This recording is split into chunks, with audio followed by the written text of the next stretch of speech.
सो दोस्तों, इस वीडियो को स्टार्ट करने से पहले जरूर कहना चाहूंगा, अगर फर्स्ट टाइम विजिट किया है तो चैनल को जरूर सब्सक्राइब करना, बेल आइकन को हिट करना। सो दोस्तों, अभी हम लोग बात करें इस वीडियो में तो आप सभी लोगों को पता है कल से बाजार वापस शुरू हो रहा है। एंड अगर हम लोग यहाँ पे बात करें इस हफ्ते की बात करें तो यहाँ पे बहुत ज़्यादा छुट्टियां भी हम लोग को देखने को यहाँ पे मिल रही है। सो बोलने के लिए आप सभी लोग पता है बाजार 5 दिन चलता है, राइट। बट इस वक्त 5 दिन चलने वाला नहीं, यहाँ पे इनफैक्ट अगर हम लोग बात करें तो 2 दिन यहाँ पे हम लोग को लगातार छुट्टी देखने को मिलने वाली है। मतलब थर्सडे के दिन आप देख सकते हो 4 नवंबर को यहाँ पे हम लोग को लक्ष्मी पूजन देखने को यहाँ पे मिलने वाला है, तो वहाँ पे छुट्टी रहेगी। 5 तारीख को भी वापस फ्राइडे की अगर हम लोग बात करें यहाँ पे, तो वहाँ पे भी हम लोग को छुट्टी देखने को मिलने वाली है। मतलब मार्केट की अगर मैं यहाँ पे बात करूँ, सोमवार, मंगलवार और बुधवार ये 3 ही दिन बाजार यहाँ पे चलने वाला है। उसके बाद 2 दिन लगातार छुट्टी, उसके बाद वापस 2 दिन छुट्टी। किस बात के लिए? Saturday Sunday. तो बहुत लंबा गैप के बाद मंडे को बाजार ओपन होगा। सो वो भी एक इम्पॉर्टेंट पॉइंट है। अगर मैं यहाँ पे बात करूँ तो अब यहाँ पे 4 नवंबर को बाजार यहाँ पे जरूर ओपन होगा। क्यों? क्योंकि आप लोग देख सकते हैं यहाँ पे लक्ष्मी पूजन की बात करें, आप सभी लोगों को पता है कि इस टाइम को मार्केट में मुहूर्त ट्रेडिंग की जाती है। आप सब लोगों को पता है उसका टाइम भी शेड्यूल्ड होता है, जो कि बाद में एक्सचेंज आप लोगों को प्रॉपरली नोटिफाई कर देगा। शायद से अभी आया भी होगा, तो आप एक बार क्रॉस एग्जामाइन कर सकते हो। मैं डेफिनेटली आप लोगों को क्या करूंगा बाद में बता दूंगा। इससे रिलेटेड अगर आपको सेपरेट वीडियो चाहिए, मुहूर्त ट्रेडिंग क्या होती है, क्या करना चाहिए, कितने टाइम के लिए रहता है, तो जरूर कमेंट सेक्शन में सिर्फ यस करके बोल देना। मैं जरूर यहाँ पे एक सेपरेट वीडियो भी बनाने की कोशिश करूंगा, या फिर स्टॉक मार्केट क्लासेस के ऊपर इससे रिलेटेड कोई तो नॉलेज आपको मिल जाएगी। सो फर्स्ट ऑफ ऑल यहाँ पे बात करें तो बाजार इस वक्त 5 में से सिर्फ 3 ही दिन चलने वाला है। इस पॉइंट को जरूर नोट करना है। ये यूजुअली कौन करते हैं? ज्यादा नोट ट्रेडर्स लोग करते हैं, क्योंकि उनकी एक्सपायरी रहती है, राइट। वो सारी आगे पीछे चीजें उनको एडजस्ट करनी पड़ती है। इन्वेस्टर्स के पॉइंट ऑफ व्यू से देखा गया तो ऐसा इतना कोई बड़ा फर्क नहीं पड़ता है, बट स्टिल हमें वो नॉलेज होना चाहिए। सो चलिए दोस्तों, इंट्रोडक्शन ही बहुत ज्यादा लंबा था। अभी हम लोग आ जाते हैं यहाँ पे आने वाले ये जो 3 दिन चलेगा बाजार। देखिए 3 दिन तो यहाँ पे हम लोग कह सकते हैं, उसके पीछे भी बाजार में एक्टिविटीज तो होती रहती है। तो सबसे पहले इवेंट तो इस वक्त का अर्निंग्स ही है दोस्तों। 350 से भी ज्यादा कंपनी अपने नंबर यहाँ पे बताने वाली है। एंड जैसे मैंने कहा दोस्तों कि जितना हो सके मैं अपना बेस्ट देने की कोशिश कर रहा हूँ। अभी आप लोगों को पता है अभी 350 कंपनी के नंबर हर एक के ऊपर तो वीडियो नहीं आ सकता, इसलिए मैं कहता हूँ कि इनिशियल स्टेज के ऊपर मैं डिटेल वीडियो बना सकता हूँ, बट बाद में ये नंबर 350, 400, 500 तक चला जाएगा। सो जितना हो सके आप अपने पोर्टफोलियो में जितने भी कंपनीज है उनके नंबर खुद पढ़ने की भी कोशिश जरूर करनी चाहिए। ऑब्वियसली नंबर पढ़ना कोई बच्चों का खेल नहीं है। मैं ऑलरेडी बता चुका हूँ कि सिर्फ क्वार्टरली ईयरली नंबर बढ़ गया या फिर कम हो गया वो रिजल्ट पढ़ना नहीं होता। बहुत सारी चीजें पढ़नी पड़ती है। नोट्स टू अकाउंट्स होते हैं, एक्सपेंसेस क्या प्रॉपरली चीजें बताई है कि नहीं बताई है, क्या एक्सपेंसेस ज्यादा बताए हैं कि नहीं, वो सारी चीजें डिटेल में पढ़नी पड़ती है। सो इतना तो मैं कह सकता हूँ 350 कंपनीज नंबर बताने वाला है। बड़े बड़े कंपनीज के नंबर आने वाले हैं। HDFC की बात करें, स्टेट बैंक की बात करें, सन फार्मा की बात करें, आयशर मोटर, डिवीज लैब की बात करें, मतलब निफ्टी 50 के भी दिग्गज स्टॉक्स है। सो नंबर्स आएंगे इतने बड़े, तो निफ्टी 50 में कंट्रीब्यूशन जो करता है, तो आप अंदाजा लगा सकते हो कि निफ्टी का इंडेक्स में भी थोड़ी बहुत हलचल हम लोग को देखने को जरूर मिलेगी। और ऐसी बात नहीं कि सिर्फ निफ्टी 50 वाले, अगर हम लोग बात अदर देन निफ्टी 50 भी करें तो बड़े बड़े कंपनीज जैसे आदित्य बिरला कैपिटल भी रहेगा, राइट। उसी के साथ साथ अगर हम लोग यहाँ पे बात करें तो आप लोग देख सकते हैं यूनियन बैंक भी रहने वाला है, बजाज हेल्थ केयर रहने वाला है, बॉम्बे डाइंग, डाबर जैसी कंपनी, इजी ट्रिप प्लानर्स की बात करें, एमटार टेक्नोलॉजीज की बात करें, Muthoot finance, Pfizer, Bata India, ऐसे बहुत सारे कंपनीज के नंबर हम लोग को देखने को मिलने वाले हैं। देन दोस्तों सेकंड मोस्ट इंपॉर्टेंट चीज इस हफ्ते की यहाँ पे रहने वाली है, एंड वो है यूएस की FOMC की बैठक। यस, आप सभी लोगों को पता है बाजार में ऑलरेडी एक प्रेशर है, एंड ऐसे वक्त ये बैठक बहुत ही ज्यादा हम लोग को मतलब प्रेशर ही ज्यादा यहाँ पे रहने वाला है। मतलब हर वक्त हम लोग FOMC की बैठक में हम लोगों को पता है कि क्या होता था कि कुछ होने वाला है तो नहीं, ये चीजें ऑलरेडी प्रेडिक्ट थी। बस इस वक्त की जो मीटिंग है वो बहुत ही ज्यादा इंटरेस्टिंग यहाँ पे रहने वाली है, जो कि शेड्यूल्ड है 2 एंड 3 नवंबर को। सो बहुत ही इंपॉर्टेंट है दोस्तों, हम लोगों को देखना है कि यहाँ पे यूएस की जो फेडरल रिजर्व की जो पॉलिसी की जो बैठक है उससे क्या आउटकम यहाँ पे सामने आता है। एंड सबसे इंपॉर्टेंट चीज किस चीज के ऊपर रहने वाले, ऑब्वियसली बॉन्ड टेपरिंग से रिलेटेड। देखिए कंफर्म उन्होंने बोला नहीं, उन्होंने बहुत ये बोला था कमिंग सून। कब से? नवंबर से स्टार्ट होगा या फिर मिड ऑफ नवंबर से स्टार्ट होगा। कमिंग सून बोला था, कंफर्मेशन अभी तक नहीं मिला है। सो कंफर्मेशन शायद से इस मीटिंग में इसी से रिलेटेड कोई बात हो सकती है। देखिए सारी चीज़ें पॉसिबिलिटी की है, होगा नहीं होगा वही तो देखना है यहाँ पे। एंड उसी के चलते बाजार यहाँ पे अच्छी तरीके से रिएक्ट कर सकता है। मैं इसके ऊपर एक सेपरेट वीडियो भी बनाने की कोशिश करने वाला हूँ, जो कि थोड़ा ज़्यादा डिटेलिंग वहाँ पे होने वाला है। बट इतना मैं आप लोगों को कह सकता हूँ, यहाँ पे फिलहाल यूएस की जो एफओएमसी की जो बैठक है वो बहुत ही ज़्यादा क्रूशल हो सकती है इस मोमेंट पे अगर हम लोग बात करें तो। प्लस अगर आप चाहो तो डॉलर इंडेक्स, बॉन्ड यील्ड, इन चीज़ों के ऊपर भी बहुत ही ज़्यादा अभी, ये सिर्फ इंडियन मार्केट नहीं, ग्लोबली इन चीज़ों के ऊपर अभी फोकस यहाँ पे रखा जाएगा। एक अंदाज़ा निकाला जाता है कि किस तरीके का आउटकम यहाँ पे शायद से आ सकता है। सो देख लेते हैं यहाँ पे। उसी के साथ साथ आप सभी लोगों को पता है यहाँ पे इंटरेस्ट हाइक से रिलेटेड भी कोई क्लैरिफिकेशन, कोई हिंट मिलेगा या नहीं मिलेगा, वो भी देखना एक इम्पॉर्टेंट चीज़ यहाँ पे रहने वाला है। हालांकि उन्होंने कहा था एक बार एफओएमसी की बैठक, मतलब मिस्टर पॉवेल ने बातों बातों में कि इतने हम लोग कोई जल्दबाजी तो नहीं करेंगे। सो शायद से हम बोल सकते कि इंटरेस्ट हाइक से रिलेटेड तो कोई मतलब नेगेटिव खबर तो नहीं आएगी। तो ये मान के चल रहे हम लोग, अभी वही तो देखना है होगा नहीं होगा करके।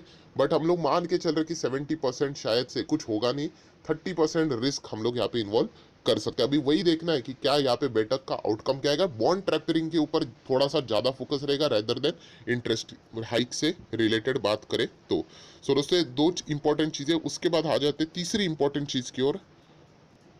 और दोस्तों तीसरी इंपॉर्टेंट चीज है आईपीओ। आप सभी लोगों को पता है प्राइमरी मार्केट, मतलब प्राइमरी मार्केट हो, सेकेंडरी मार्केट हो, बहुत ही ज़्यादा ये चीज़ें चलती ही रहती है यहाँ पे हमारी।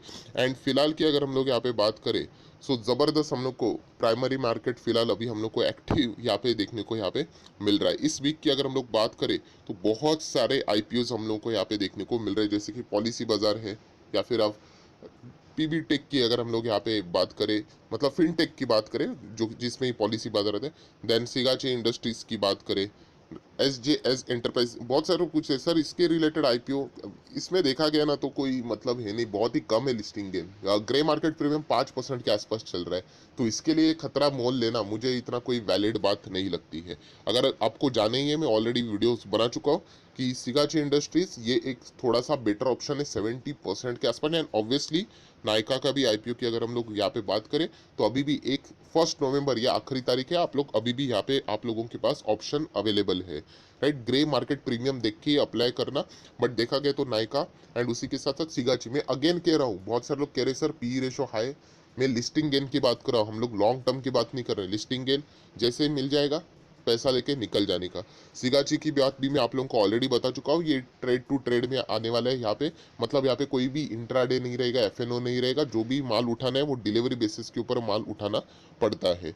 सो ये सारी चीज़ें ऑलरेडी मैं कवर कर चुका हूँ। सिर्फ इतना ही कहना चाहूँगा कि ये जो सारी बातें हैं, अगर आईपीओ की अगर हम लोग बात करें, ये आने वाले हफ्ते में हम लोगों को जबरदस्त देखने को यहाँ पे मिलने वाली है। नेक्स्ट अगर इंपॉर्टेंट पॉइंट नंबर 4 की बात करें, ऑटो सेल्स। यस दोस्तों, आप सभी लोगों को पता है अक्टूबर मंथ खत्म, अभी मतलब आज तो खत्म यहाँ पे हो गया है, कल से नवंबर फ्रेश। एंड कल से अगर हम लोग बात करें ऑटो कंपनियां अपने नंबर पेश करने वाली है।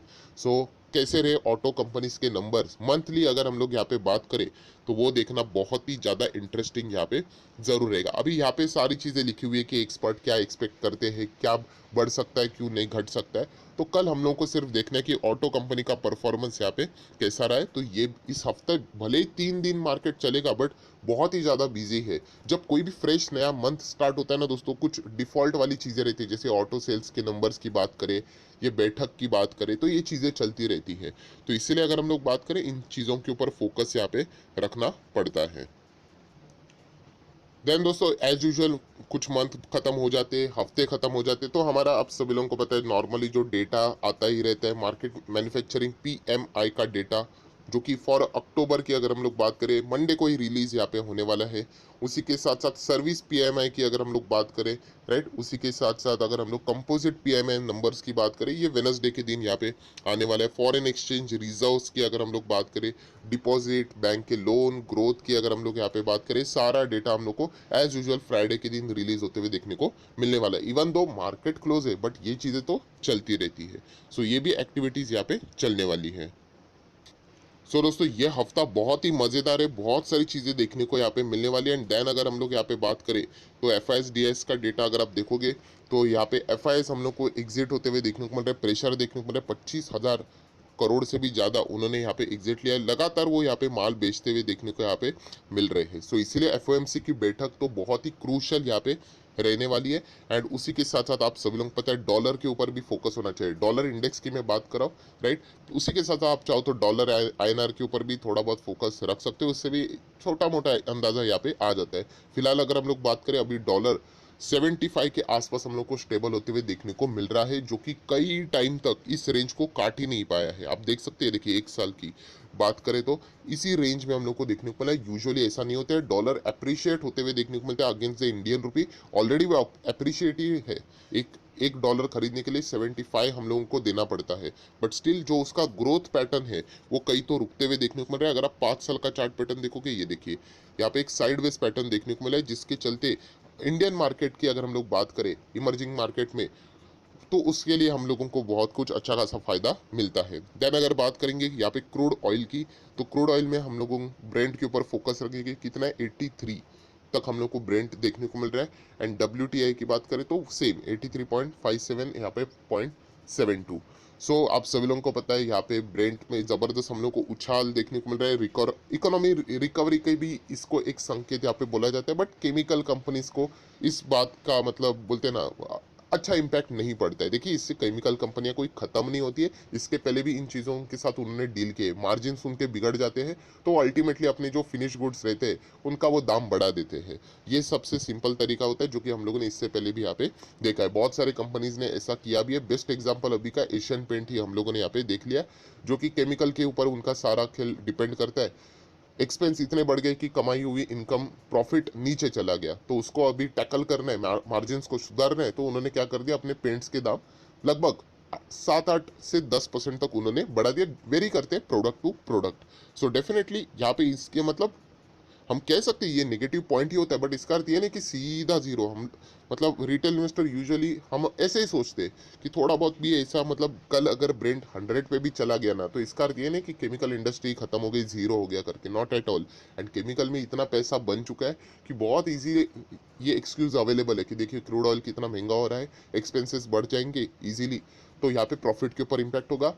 आराम से प्रॉफिट बुकिंग आप देख सकते हो 20, 25, 30, 35%। बट इससे डरना नहीं होता है, क्यों? जैसे मैंने आपको बताई, this is a external issue. अगर आपकी केमिकल कंपनी है, मेरी केमिकल कंपनी है, या फिर किसी अंबानी की केमिकल कंपनी है, या फिर टाटा जी की केमिकल कंपनी है, किसी की भी हो, सबके लिए ये जो अगर हम लोग बात करें वो सेम ही यहाँ पे इम्पैक्ट होने वाला है। तो सिर्फ मैटर कहाँ पे आता है कि आप कैसे उस सिचुएशन को हैंडल करते हो। इसीलिए बड़े कंपनीज इन चीज़ों में बहुत माहिर होती है। तो इसीलिए अच्छे बड़े स्टॉक्स में अगर आप रहोगे तो प्रेशर तो ज़रूर रहेगा, बट वो कंपनी कोई जीरो नहीं बन जाती। ये बात को अगर आप समझोगे तो कोई चिंता करने की बात नहीं है। गोल्ड की बात करें, फिलहाल 50 को अभी तक क्रॉस नहीं कर पाया, 49,350 देखने को यहाँ पे मिल रहा है। गोल्ड में भी सेम चीज़ मैं बताना चाहूँगा। बहुत सारे लोगों ने गोल्ड को हायर लेवल पे अगर खरीदा होगा, सर यहाँ पे लगातार गिरावट हम लोग को देखने को मिल रही है। आपको कोई भी चिंता करने की जरूरत नहीं। गोल्ड भी एक ऐसी चीज़ है, अगर हम लोग यहाँ पे बात करें, कमोडिटी की बात करें, तो आप कंटिन्यू कर सकते हो गोल्ड इक्विटी, या अल्टीमेटली हम लोगों को अच्छी तरीके से ऊपर जाते हुए देखने को मिल जाते हैं। बात करेंगे आखिरी इसमें ऑप्शन चेन की। सो एक ये फॉर्मेलिटी है, अभी बाजार में प्रेशर इतना है कि इजीली कोई भी सपोर्ट लेवल ब्रेक हो सकता है, बट फिलहाल का अगर हम लोग स्ट्रॉन्गेस्ट लेवल अगर आप लोग तलाश कर रहे हो तो 17,500 ये एक लेवल, स्ट्रॉन्गेस्ट लेवल की बात करो। उसके पहले 17,600 भी है। एंड रेसिस्टेंस लेवल तो मुझे ऐसा लगता है कि हर ऊपर ऊपर लेवल की जो गैप रहेगी वो हर एक रेसिस्टेंस लेवल हम लोग को देखने को मिल रहा है। बट अगर आपको भयंकर रेसिस्टेंस लेवल देखना है यहाँ पे, जिसको तोड़ना बाजार के लिए मतलब नाक में दम हो सकता है, 18,000। फिलहाल अगर देखा गया बाजार में नेगेटिविटी थोड़ी सी ज़्यादा छाई हुई है, तो ऑब्वियसली हर एक लेवल यहाँ पे टफ होने वाला है ऊपर जाने के लिए। एंड 18,000 तो बहुत ही ज़्यादा टफ है, इसलिए सबसे ज़्यादा बोलिए यहाँ पे ही लगते हुए देखने को मिल रहे हैं। इनके जीतने के चांसेस कंपैरेटिवली ईजी देखने को मिल रहे हैं। शायद से यूएस मार्केट की ओर से अगर कोई सरप्राइजिंगली न्यूज़ सामने आ गई, शायद से बॉन्ड टैपरिंग से रिलेटेड अभी भी उन्होंने कोई हिंट नहीं दिया, तो शायद से कुछ रिवर्सल हम लोग एक्सपेक्ट कर सकते हैं। ये तो इफ बट वाली बातें हैं, वो तो मीटिंग जब आएगी तभी हम लोग देख लेंगे। सो आशा करता हूँ आप लोगों को ये अपडेट अच्छा लगा होगा, तो जरूर लाइक एंड शेयर कर देना। So that's it, thank you very much. So we will be meeting